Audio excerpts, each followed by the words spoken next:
তো hello students, আমি অর্ঘ। আগামী 13ই ফেব্রুয়ারি তোমাদের এইচএস এক্সাম শুরু হবে, ফোর্থ সেমিস্টার। তো যেমনটা আমি বলেছিলাম যে ক্লাস 12-এর আমি ইংলিশের আর কমার্সের কিছু সাজেস্টিভ টপিক আমি কভার করব। তো আজকে ইংলিশের গ্রামার আর রাইটিংয়ের যে পার্টটা আছে সেই পার্টের মধ্যে একটা টপিক আমি কভার করব। তো সিলেবাসটা আমি আর রিপিট করছি না, ওটা তোমরা জানোই। ভিডিওকে লম্বা করবো না, বড় করব না। তো আমাদের গ্রামারের মধ্যে আসবে 5 মার্কস আর রাইটিং আসবে 10 মার্কস। তো রাইটিংয়েরই একটা পার্ট ব্লগ রাইটিং আজকে আমার টপিক। তো প্রথমে আগে জেনে নিই যে ব্লগ আর ভ্লগের মধ্যে ডিফারেন্সটা কি। তোমরা এখনকার দিনে অনেকেই শুনে থাকবে, সবাই শুনে থাকবে যে ব্লগিং। তো এই দুটো ডিফারেন্স জানা খুবই জরুরি, কারণ ব্লগ আর ব্লগের মধ্যে একটু হলো ডিফারেন্সটা রয়েছে। ব্লগ হচ্ছে রিটেন কন্টেন্ট আর ব্লগ হচ্ছে ভিডিও কন্টেন্ট। দুটোর মধ্যেই সিমিলারিটিস আছে, কারণ তাদের পারপাস হচ্ছে কোনো একটা অনলাইন প্ল্যাটফর্মে বা অনলাইন পেজে যারা ইনফ্লুয়েন্সার আছে, যারা ক্রিয়েটার আছে, তারা নিজেদের কোনো এনি টপিকের ওপর তাদের নিজেদের যে পার্সোনাল ওপিনিয়ন, পার্সোনাল যে ফিলিংস, পার্সোনাল যে এক্সপিরিয়েন্স, নিজেদের থটস, আইডিয়াস যেটা শেয়ার করে আমাদের, যেটা ভিডিওর মাধ্যম দিয়ে করে সেটা হচ্ছে ব্লগিং বা ব্লগ। আর যেটা রিটেন কন্টেন্ট দেয় সেটা হচ্ছে ব্লগ। তো এইটাই হচ্ছে বেসিক একটা ডিফারেন্স, যেটা তোমরা কিন্তু অনেকেই গুলোতে পারো। সেটা আগে প্রথমে আমি ক্লিয়ার করে দিই। তো এবার আমরা দেখে নিব যে টাইপস কি কি আছে ব্লগ রাইটিংয়ে।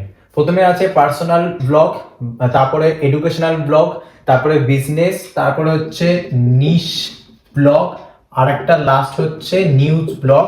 তোমাদের মেন টপিক, কিন্তু এইটার মধ্যে অনলি পার্সোনাল ব্লগ রাইটিংটাই কিন্তু তোমাদের আসবে, কারণ তোমাদের টেক্সট বুকে যে 3টা এক্সাম্পল আছে, গাইডলাইন্সেও যেটা আছে সেটা হচ্ছে পার্সোনাল ব্লগ রাইটিং এর মধ্যে। ঠিক আছে? তো এই পার্সোনাল ব্লগ রাইটিংটা কিভাবে লিখবো, বোর্ডসের কি গাইডলাইন্স আছে, সেই অনুযায়ী কিন্তু আমরা পুরো ব্লগ রাইটিংটাকে কিভাবে লিখতে হবে দেখে নিই। তো ব্লগ রাইটিং লিখতে গেলে আমাদের 5টা পয়েন্ট কিন্তু অবশ্যই মাথায় রাখতে হবে। সেই 5টা পয়েন্ট আমি লিখে দিয়েছি। প্রথমে হচ্ছে টাইটেল। টাইটেলে আমাদের মানে টপিক যেটা দিবে সেই টপিকটাই হচ্ছে আমাদের টাইটেল। সেই টাইটেলটা খুব সুন্দর করে ক্যাচি ওয়ার্ডস ইউজ করে আর টপিকের হেডলাইনটা করতে হবে, যেটাকে আমি টাইটেল বলছি। নেক্সট, সেই টাইটেল অনুযায়ী কিছু আমাদের ইন্ট্রোডাকশন মিনস আমাকে, তো ইন্ট্রোডাকশনের মধ্যে আমাদেরকে অবশ্যই লিখতে হবে যে টপিকটার গুরুত্বটা কি, সোশ্যালে কি সেটার ইম্প্যাক্ট পড়ছে, কি পার্সোনাল লাইফে কি সেটার ইম্প্যাক্ট পড়ছে, সেটা নিয়ে 2-1টা লাইন আমাদের ইন্ট্রোডাকশনে লিখতে হবে। তারপরে মেন বডিতে অবশ্যই বুলেট পয়েন্টস করে মেন বডিটা আমাকে ক্লিয়ার আউট করতে হবে। তার পজিটিভ এফেক্ট দিতে হবে, কিছু নেগেটিভ এফেক্টসও অলসো দিতে হবে, কারণ ভালো মন্দ দুই মিশিয়ে সবকিছু হয়।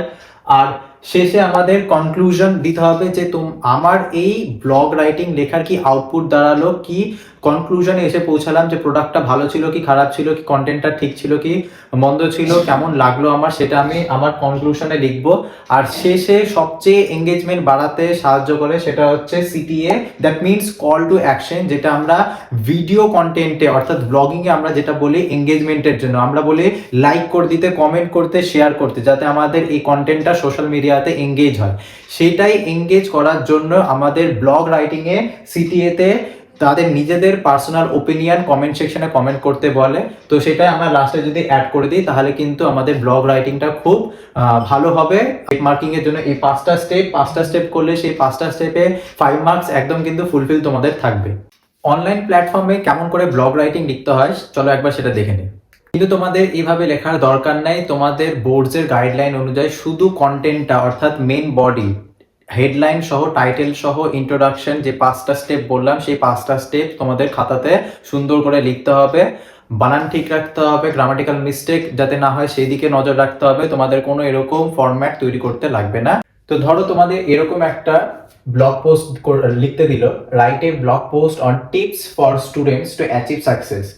স্টুডেন্টদেরকে টিপস দাও যে তারা নিজেদের সাকসেস যাতে অ্যাচিভ করতে পারে। গিভ অ্যাকশনেবল অ্যাডভাইস, কিছু এমন অ্যাডভাইস দাও যেটা কার্যকরী হয় টু হেল্প স্টুডেন্টদের সাহায্য করতে improve their performance and reach their goal. প্রথমে আমরা টাইটেল হিসেবে আমাদের যে ইনভার্টেড কমার মধ্যে যেটা আছে সেটাই হচ্ছে আমাদের টাইটেল বা হেডলাইন, সেটাই আমরা টাইটেলে লিখে ফেলবো। Tips for students to achieve success. তোমরা এখানে স্টুডেন্টস এর এস, অ্যাডভাইসের এটা তোমরা বড় হাতে দিবা, প্রথমটা বড় হাতে তারপরগুলো ছোট হাতে এরকম করে দিবা যাতে দেখতে অনেকটা ভালো লাগে। ঠিক আছে, সাকসেস তোমাদের দেখতে এই হেডিংটা যাতে দেখতে ভালো লাগে এরকম একটা আন্ডারলাইন করতে পারো বা নাও করতে পারো। তারপরে টাইটেলের পর আমাদের পয়েন্টস ছিল ইন্ট্রোডাকশন। তো ইন্ট্রোডাকশনটা কি লিখতে হবে দেখে নি। ইন্ট্রোডাকশনের মধ্যে যদি আসে, তো আমরা ইন্ট্রোডাকশনে কিছু নিজে থেকে বানিয়ে লেখার চেষ্টা করব, যেটা আমাদের পরীক্ষার হলে কিন্তু খুবই জরুরি। ইংলিশ রাইটিং সবসময় কিন্তু নিজে থেকে বানিয়ে লেখার চেষ্টা করবে তোমরা। আমি একটা বানিয়ে দিচ্ছি, ভেবে ভেবে তোমরা কিন্তু পরের বার থেকে বা অন্য কোনো যেগুলো এবিটিএতে আছে সেগুলো কিন্তু তোমরা নিজেরাই প্র্যাকটিস করার চেষ্টা করবে। তো ইন্ট্রোডাকশন আমরা লিখতে পারি যে সাকসেস, আমরা লিখবো যে everybody wants success, but it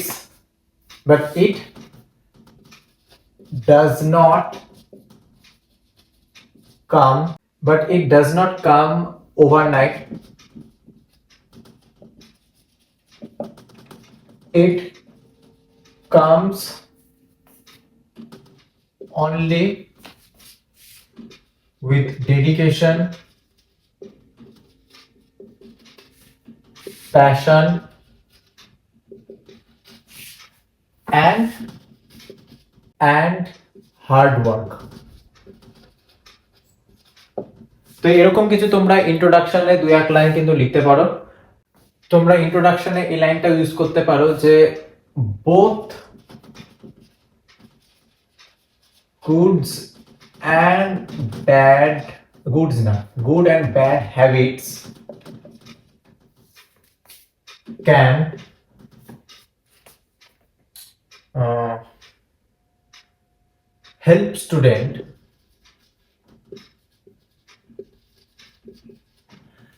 help students to get closer with their goals. এবার আমরা মেইন বডি যেটা, সেই মেইন বডির পার্টটাতে আসছি। মেইন বডি পার্টটাতে আমি বলেছিলাম যে বুলেট পয়েন্ট করে কিন্তু অবশ্যই লিখতে হবে। তো বুলেট পয়েন্ট করার আগে কিছু 2-1 লাইন আমরা বলে লিখে নিব। তো এখানে আমি বলে দিই একটু যে আমাদের বলা হয়েছে গিভ অ্যাকশনেবল অ্যাডভাইস। তো সেই অ্যাকশনেবল অ্যাডভাইস গুলোকে আমি কিন্তু মেইন বডিতে বুলেট পয়েন্টস করে লিখবো। তো এবার মেইন বডির জন্য আমি কিছু বুলেট পয়েন্ট লিখে নিচ্ছি, তোমরা এখানে স্ক্রিনশট নিয়ে নিতে পারো। আমি না তো আমাকে ফলো করে আমাকে ডিএম করতে পারো, আমি পুরোটার একটা পিডিএফ তোমাদেরকে শেয়ার করে দেবো।